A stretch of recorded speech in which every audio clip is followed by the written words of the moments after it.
السلام عليكم ورحمة الله وبركاته. خبجمتوتا hordoftoota akkam nagaa fayyaa keessanii jirtanii alhamdulillah. Arraas immoo barnoota waa'ee peejii haala itti banattanii isin barsiisuu dhufe. Kanaaf mee warri haarii dhuftanii baga nagayaan dhuftanii maatii keenyatti dabalamtan isiniin jenna. Barnoonni keenya yeroodhaan akka isin bira gahuuf subscribe, like, share godhaa. Warri immoo duraan maatii keenya taatanii jirtan immoo like, share godhaa. Barnoota hamma xumuraa daawwadhaa. Yoo hamma xumuraa daawwattan immoo wanni isiniif hin galle ni jirti yaadu. Kanaaf yoo wanni isiniif hin galiin jiraatte karaa komantiitiin nu gaafachuu dandeessan jechuudha. Komantii teessan sana dhaabbadhee yeroo biraa viidiyoo biraa keessatti isiniif deebisaa keessan isiniif qabadhee dhufa waan ta'eef waan gaafachuu barbaadaniis gaafachuu dandeessan jechuudha. Kanaaf mee karaa barnoota keenya achi dabarraa jalqaba feesbuukaa peejii banachuudhaa fi jalqaba feesbuukuma jawwaala keenya irraa qabnu jechuudha. Feesbuuk akkaawuntii keenya kanarratti dhoofne jechuudha. Eega kanarratti dhoofnee feesbuukni keenya haala kanaan nuuf baname immoo obsaan eeggannaa.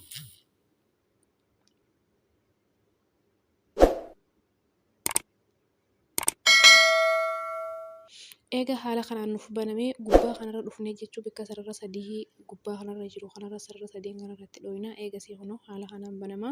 Eega kanatti banamee akkana ol oofneeti jechuudha. Peejii bakka jettu barbaanne jechuudha. Peejii hajuu barbaanne as jala bakka kana keessa jechuudha. Peejii hajuu eessa jira?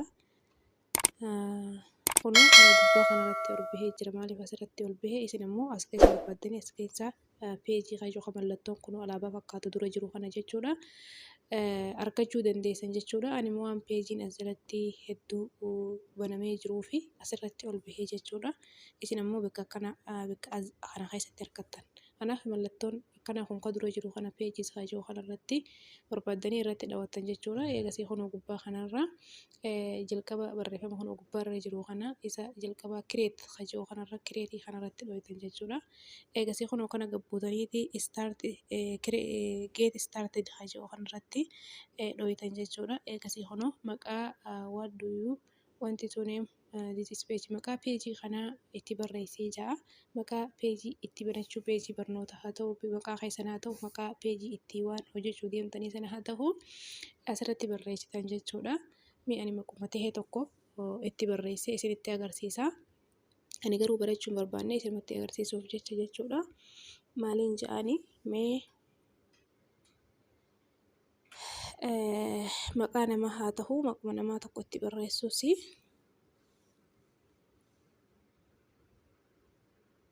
mee shukuriyaa jedhuuni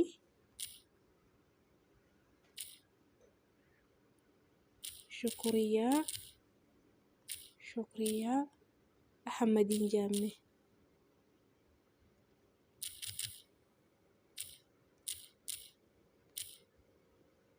Ahmad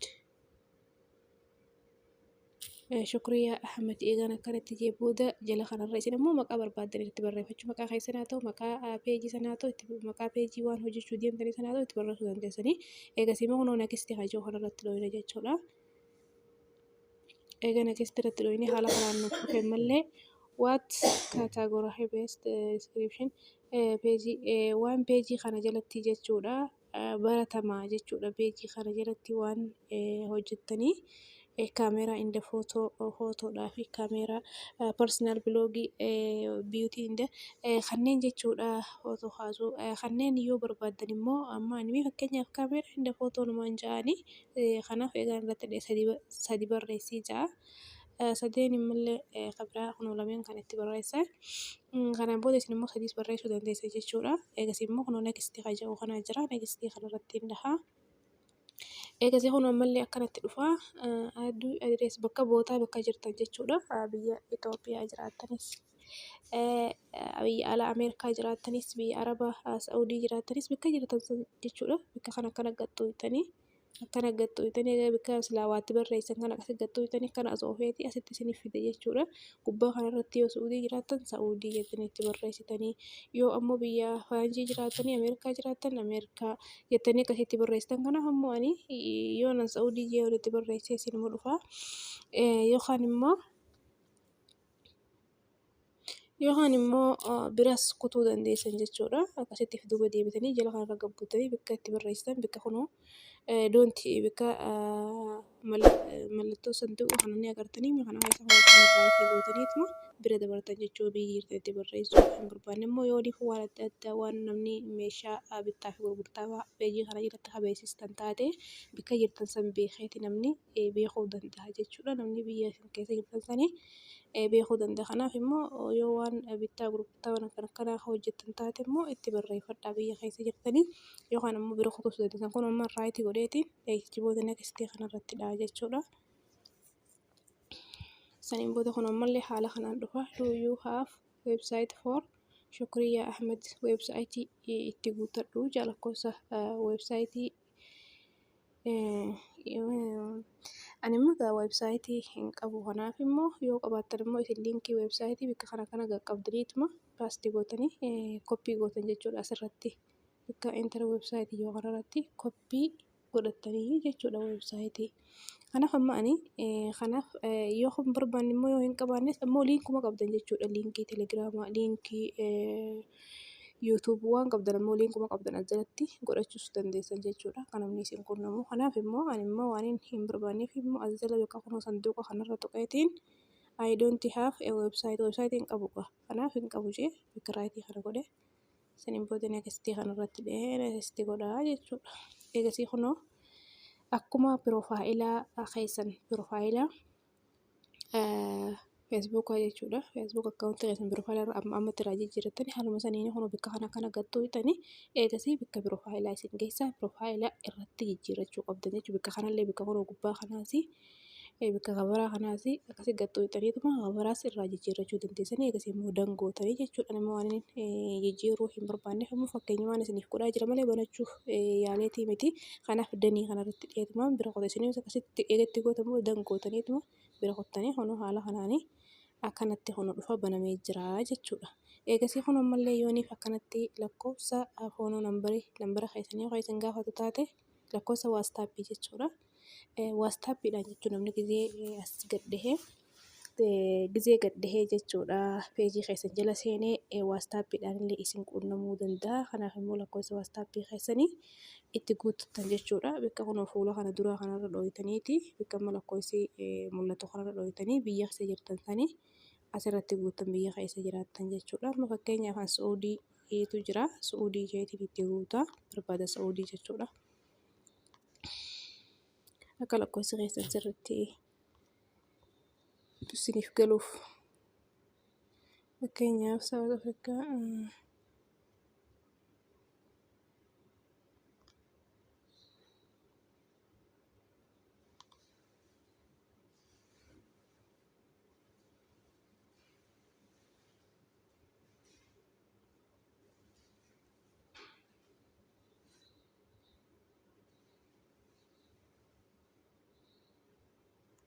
Saa'udii kun horkee namoota kun hordheetiin jira. Eegas immoo nambara as bikka kana qaqqabdaniiti nambara asitti akka galchitan jechuudha. Kanaaf ani hin barbaanne irraa hin deebi'e isinimma saniin booda koontiinuu gootanii bira dabartan jechuudha. Ani hin barbaanne irraa deebi'eetiin amma nekstii godhee bira qotta jechuudha.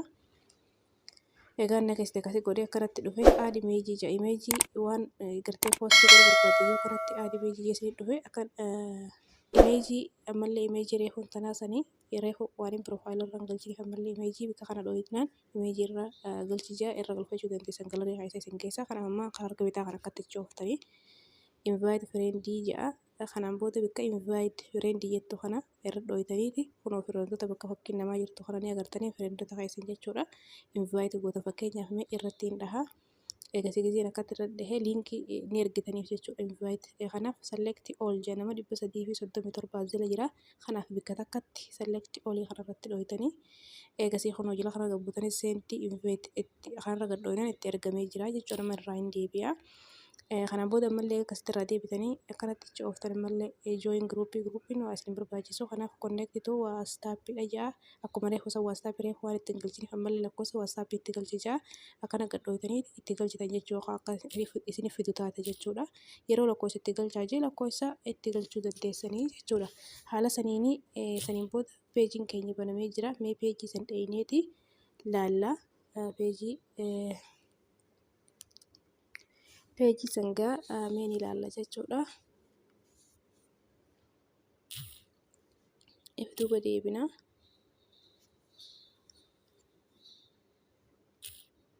Maqaa peejii ilaalla. Eegan maqaatti duuba deebine gubbaa kanarra dhufne bakka sarara sadii kanarratti dhoofne jechuudha. Eegasii peejiin keenya ni dhufa. Suuta jennee ilaallan.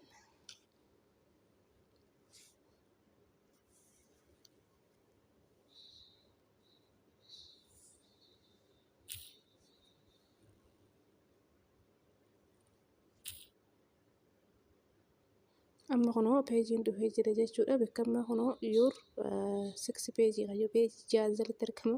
Kanaaf jechuun bakka peejii kana yookaan immoo akkana your peejii ji'a kana isiniif fidu jechuudha. Bakka silaa peejii ji'a asirratti lakkoofsa ja'a ji'a fidi kana isiniif fidu bakkuma kana jalatti kunoo amma ummunaaf jira ummunaaf kana jalatti peejii nama bantan akkasii jira jechuudha. Peejii tokko yoo ta'e lama yoo ta'e akkasitti yommuu peejii sadii afur akkana ol ta'e immoo akkanatti peejii hanganaa jalatti argama jechuudha. Akkanatti isiniif fida saniin booda as warra dhooytan. Egaa akkasii dhooytan kunoo peejiin banamee jiru kanneen jechuudha. Kunoo gubbaa kanarratti kana fidee jira.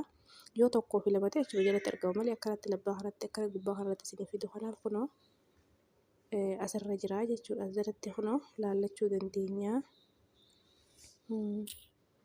Ifama harkaa kutee jira karaa bira. Asirratti shukriyaa.